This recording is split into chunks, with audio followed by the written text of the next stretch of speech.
শবে বরাতের পরের দিন রোজা রাখা মুস্তাহাব।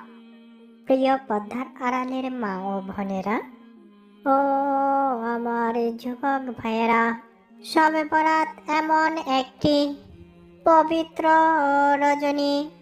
মহান আল্লাহ তাআলা ঘোষণা দিয়েছেন, এই রাতে যারা ইবাদত করবে মহান আল্লাহ তাআলা নিজের হাতে পুরস্কার দিয়ে দিবেন। সুবহানাল্লাহ। মা ও বোনেরা আমার, আপনাদের কাছে আমার ওয়াজটি কি ভালো লাগবে? কিন্তু এই ওয়াজ আমার যুবক ভাইদের কাছে ভালো লাগবে না। আমার যুবক ভাইয়েরা খোলামেলা আওয়াজ শুনে অভ্যস্ত, তাই এখন ভালো ভালো কথা ভালো লাগবে না। ঠিক কিনা মা ও বোনেরা বলুন? মা ও বোনেরা, অনলাইন এই যুব সমাজটাকে ধ্বংস করে ফেলেছে। অনলাইনে যে কোনো সময় পর্ন ভিডিও এবং খোলামেলা ভিডিও দেখে যুবকদের হৃদয়টা মরে গেছে। তাই এসব ভালো কথা আর ভালো লাগে না।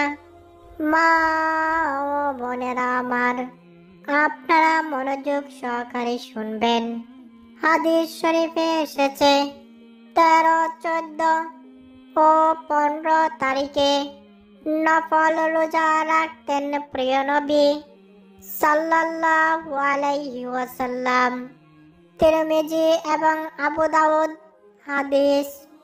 মা ও বোনেরা আমার, 14ই শবে বরাত শাবানের রাত, তাই 15 শাবান রোজা রাখা সুন্নত বলে আলেমগণ মত প্রকাশ করেছেন। মা ও বোনেরা আমার, শবে বরাত গুনাহ মাফের রাত, তাই পরের দিন রোজা রেখে আল্লাহর নৈকট্য লাভ করতে পারবেন। মা ও বোনেরা আমার, নবীজি সাল্লাল্লাহু আলাইহি ওয়াসাল্লাম শবে বরাতের রোজা রাখতেন, তাই রোজা রাখা উত্তম। সুবহানাল্লাহ। মা ও বোনেরা আমার, অল্প আলোচনা, ইনশাল্লাহ আমরা আমল করার চেষ্টা করব। সকলেই বলি আমিন এবং কমেন্টে লিখে দিই আমিন। কে জানে কার আমিন কবুল হয়ে